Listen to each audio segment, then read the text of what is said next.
Capítulo 7. El papel de los padres.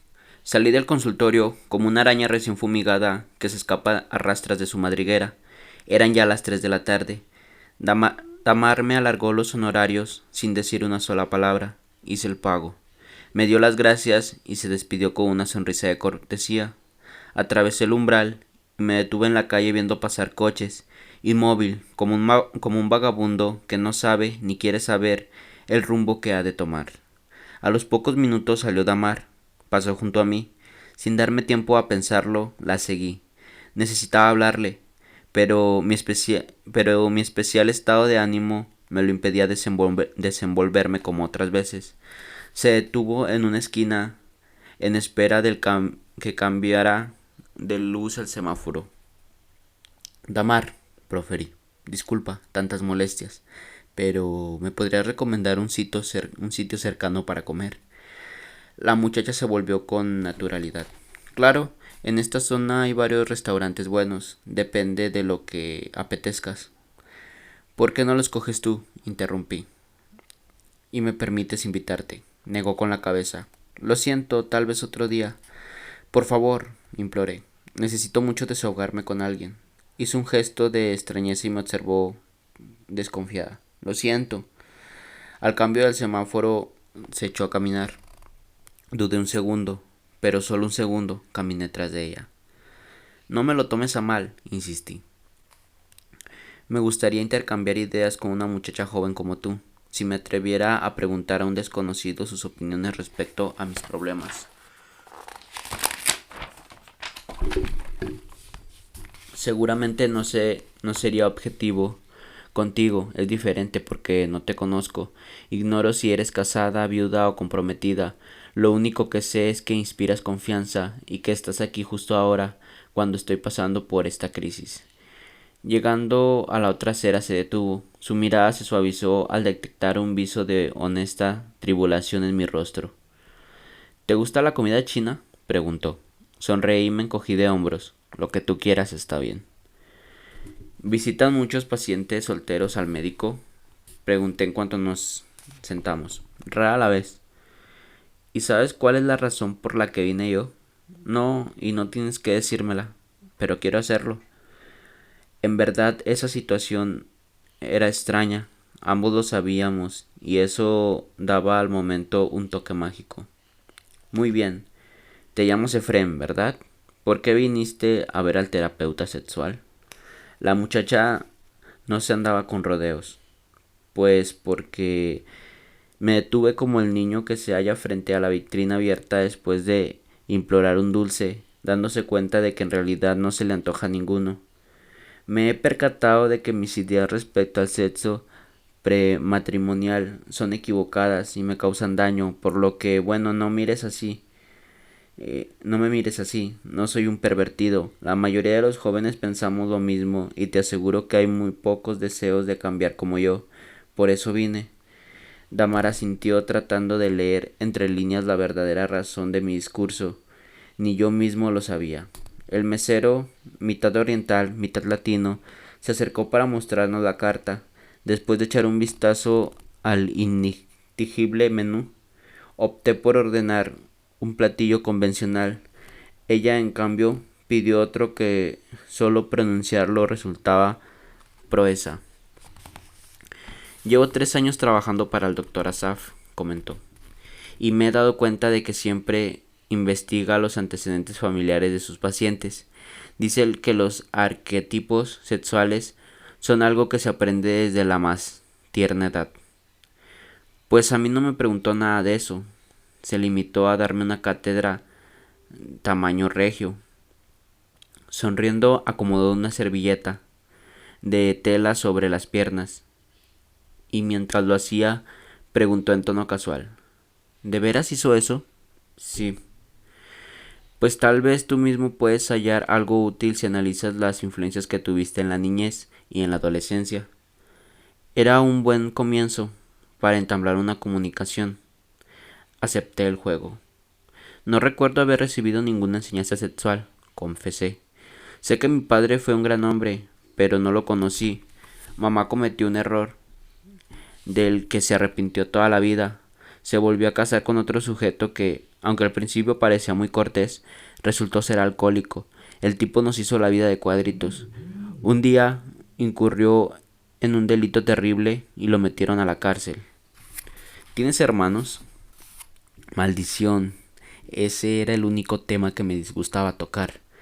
No, mentí y continué para evitar que indagara más. Mi madre siempre trabajó en grandes empresas y llegó a ser secretaria de una dirección general. Sus ocupaciones eran tan absorbentes que convivíamos poco. Se iba muy temprano y en la noche, cuando volvía, apenas tenía ánimo para intercambiar algunas palabras antes de quedarse dormida. A ella nunca le gustó hablar de sexo y yo jamás le pregunté. En la adolescencia, mi única fuente de información fueron mis amigos, peor informados que yo, y profesores de biología que promueven, como lo hacen muchos, la práctica del sexo entre alumnos. ¡Qué extraño!, objetó. Yo no recuerdo a ningún maestro recomendándonos practicar el sexo.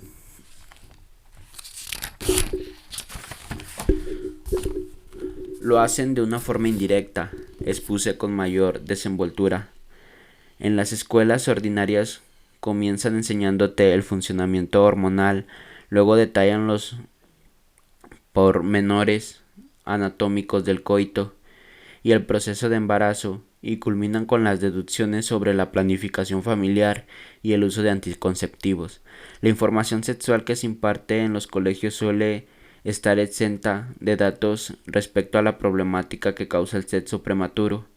En las aulas se enseña cómo tener relaciones sexuales en vez de cómo no tenerlas. Los jóvenes de hoy somos curiosos. Recuerdo que mis amigos y yo teníamos toda la teoría, solo faltaba ponerla en práctica. Y uno por uno lo fuimos haciendo. Damar se había quedado muy quieta, escuchándome. Tienes razón, coincidió.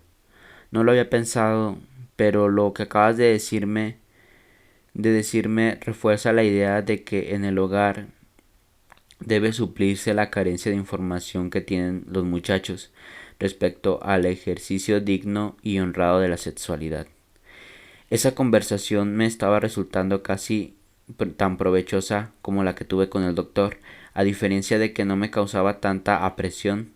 Sin embargo, comencé a sentir cierta tristeza al comprobar que mi madre tenía algo de culpa en lo que me pasaba. En mi hogar nunca ocurrió eso, comenté. Es posible que los pocos consejos de mamá me hayan orillado aún más a la sensualidad. Ella siempre me dijo desde mi infancia que debía madurar, dejar de ser niño y comportarme como el hombre que yo era. Creer se volvió una de mis principales metas. De alguna manera detestaba ser adolescente. En la sociedad, en el concepto de la adultez, está estrechamente relacionado con el sexo. Todas las personas mayores se acuestan con sus parejas. La principal sensación que recuerdo de mi primera relación sexual era la que al fin un hombre. Los padres nunca se dan cuenta de la forma que perjudican a sus hijos con esa urgencia de verlos crecer tan rápido. Hay etapas muy hermosas que los jóvenes dejamos atrás sin haberlas disfrutado plenamente por culpa de nuestros padres. El mesero llegó y colocó los platos. ¿Se les ofrece algo más? De momento no. Yo acostumbro dar las gracias antes de comer, dijo Damar. ¿Te molesta? Por supuesto que no. Ignoraba si iba a proceder a hacer alguna ceremonia ritual extraña, pero simplemente inclinó su rostro y cerró los ojos unos segundos. Bueno, me dije, algún defecto tenía que tener. Hay algo muy importante, Fren, comentó después al tomar una fritura de harina y comenzar a juguetear con la mostaza. Se lo he escuchado decir al doctor Asaf varias veces. Las ideas sobre cómo relacionarse con el sexo opuesto se forman en la familia y se aprenden más en la contemplación de las obras paternas que por los consejos. Cuando alguien en su niñez presencia un buen modelo de amor conyugal, adquiere una gran confianza en la unión de pareja y aprende a valorar el sexo como un acto trascendente. En cambio, si un niño observa discusiones o rompimientos maritales, cree con idea de que casarse sería un gravísimo error, menosprecia las relaciones íntimas y satisface su necesidad de amor con aventuras superficiales. No sé qué sentimientos privan en mí al escuchar esas palabras: frustración, pena, amargura, tal vez los tres. Esa curiosa Era curiosa la forma en la que me enteraba del origen de tanto desenfreno. En, en lo más íntimo de mi ser yo confiaba en el matrimonio. Había padecido mucho viendo sufrir a mi madre temerosa de su ex marido le contara, y lo menos que deseaba era embarazarme para siempre con alguien. Yo no tuve un buen modelo de amor conyugal, confesé, y mi voz sonó un poco trémula. Damar detuvo el movimiento con sus cubiertos para mirarme. Mi padrastro era alcohólico, repetí. A veces golpeaba a mi mamá, y lo que estaba a punto de decir era algo que nunca había confesado a nadie. Mi hermana mayor, Maritea, falleció accidentalmente al irse de casa huyendo de él. Todo el rostro de Damar era un signo de interrogación. A cualquiera hubiera halagado ser escuchado de esa forma. A mí me aniquiló. Yo tenía escasos 6 años, continué, pero me acuerdo muy bien de cómo mi padrastro, Luis, rompía los muebles, lanzaba maldiciones y pateaba la puerta de la habitación donde nos escondíamos. Mamá nos abrazaba con fuerza y susurraba incoherencias. Creo que a Maritea y a mí nos asustaba más verla a ella convertida en una niña indefensa que al ver a nuestro padrastro enloquecido queriendo matarnos. Aclaré la garganta para evitar que se me quebrara la voz. Jamás volvimos a vernos. Mi hermana después se fue. ¿A dónde podía haber ido una niña de 11 años? Aparentemente se la tragó la tierra. Algunos años después supimos que había muerto. Damar bajó los ojos, apenada por cuanto acababa de escuchar. Trató de decir algo, pero se interrumpió. No tenía caso tratar de atenuar el dolor de algo que apenas era posible expresar. Las actitudes de los padres tienen mucho que ver en la felicidad posterior de sus hijos, agregué. Mi caso es diferente, comentó, como queriendo corresponder a mi espontánea sinceridad, con la apertura total de sus confidencias. Papá es muy estricto. Hasta la fecha suele advertirme con amenazas y regaños que tenga mucho cuidado de dar un mal paso. Es cruel con sus advertencias. A veces me insinúa que soy una perdida. Cuando llego tarde a la casa me pregunta con quién ha estado y qué he hecho con él. Si le rebato implorándole que tenga confianza en mí, hace grandes aspavientos, poniendo en tela juicio mis palabras. Te confieso que para dar para darle una lección, más de una vez he estado dispuesta a acostarme con el primero que él me proponga, pero la presencia de mi mamá me lo ha impedido. Si yo desconfiara a mi padre, ella estaría en medio de la tragedia. Mamá es una mujer dulce y tierna. Ha sabido darme confianza. Sin suficiente autoestima, los chicos se arrojan a la manera sexual, creyendo que en ella hallarán la felicidad que les falta. Pero mi mente cruzaba una frase contundente. Los padres no se dan cuenta de la enorme necesidad de amor que tienen sus hijos adolescentes. Tratando de controlar el exceso de emotividad que me sobrecogía, tomé una servilleta de papel y comencé a doblarla. Luego, limitando el volumen bajo y el tono íntimo de Damar, confesé: un muchacho es capaz de hacer casi cualquier cosa con tal de sentirse querido y aceptado. Cuando mi hermana huyó, mamá y yo nos mudamos a un poblado rural con la esperanza de no volver jamás a ver a su esposo. Desde muy pequeño me quedé solo. Mamá duplicó su horario de trabajo para tener mayores ingresos, y en cuanto crecí un poco, busqué la seguridad de un amor sincero en el cuerpo de mi primera novia. Quizás si hubiera tenido un hogar distinto, con aceptación y cariño, yo no hubiera necesitado tanto calor femenino a esa edad. Como ambos pertenecíamos con nuestros platos intactos, el mesero se acercó para preguntar si nos había desagradado algo. Le dijimos que no e intentamos comer, pero ni ella ni yo teníamos hambre ya. ¿Sabes?, agregué después. Supongo que la revolución sexual es un ídolo de barro, una falsa bandera. Los jóvenes buscamos en ella una libertad, autoestima y autonomía, pero el sexo no nos brinda de nada de eso. A mí me consta. Damar pidió un platillo para llevar. La imité. Nos pusimos de pie. Extraje de mi cartera la tarjeta de crédito que mamá me había obsequiado y pagué. Gracias por haber aceptado mi invitación. La agradecida soy yo, contestó. No es usual que alguien comparta sentimientos tan íntimos con una persona de la que ni siquiera sabe si es casada, viuda o comprometida. Reímos. No eres nada de eso, ¿verdad? Movió la cabeza sin dejar de sonreír.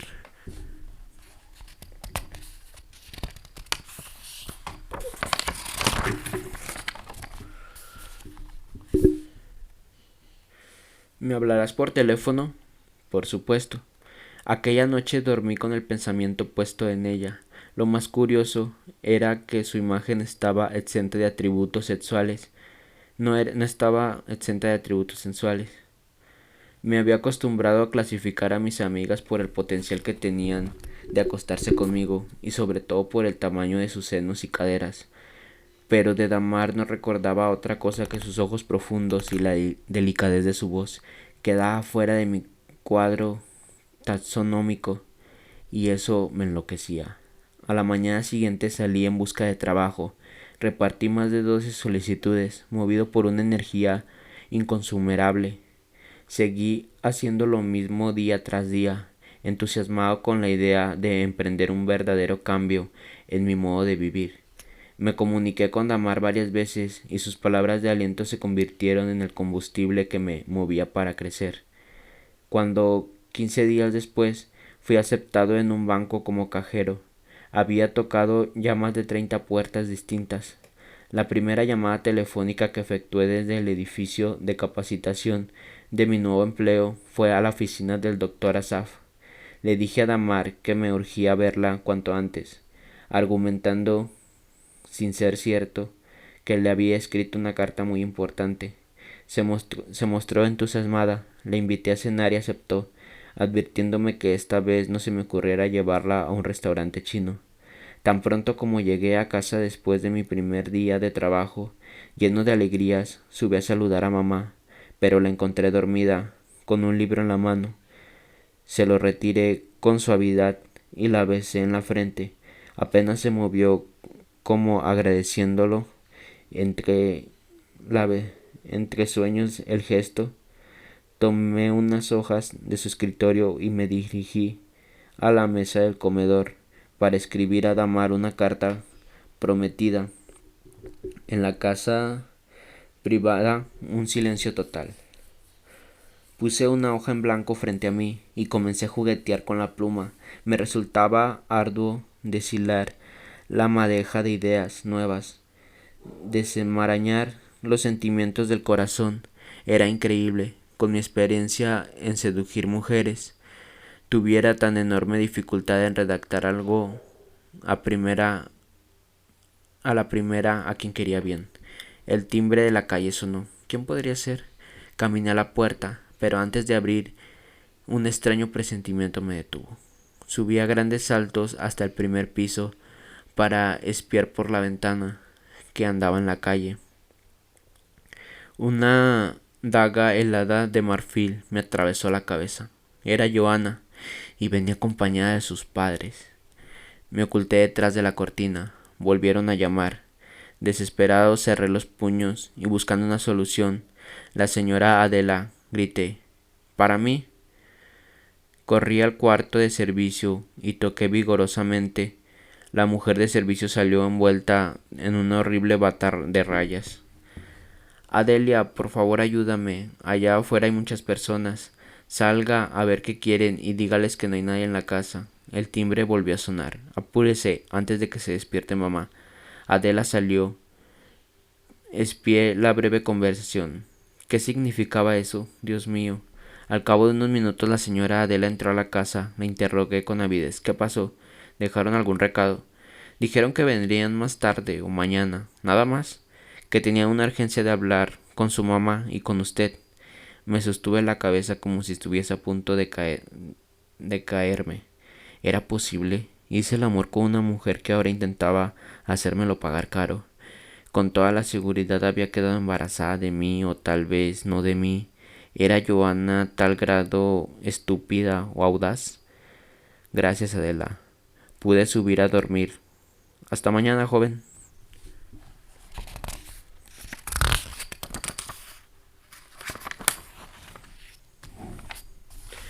Volví a la mesa del comedor, hecho una masa de preocupación, soledad, miedo, tristeza. Tardé mucho antes de poder iniciar la carta de amar.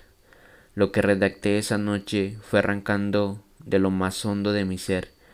Manché el papel con lágrimas que rodaron por mis mejillas. Apenas comencé a escribir, y con el sudor de mis dedos que empapó la pluma en cuanto la empuñé, fue como meter la mano a la bóveda donde se guarda la esencia del sentimiento, para limpiar con sus paredes las pústulas adheridas. Cuando terminé de escribir, me quedé completamente la carta, como si supiera que estaba enfrente al parteaguas de mi vida. Final.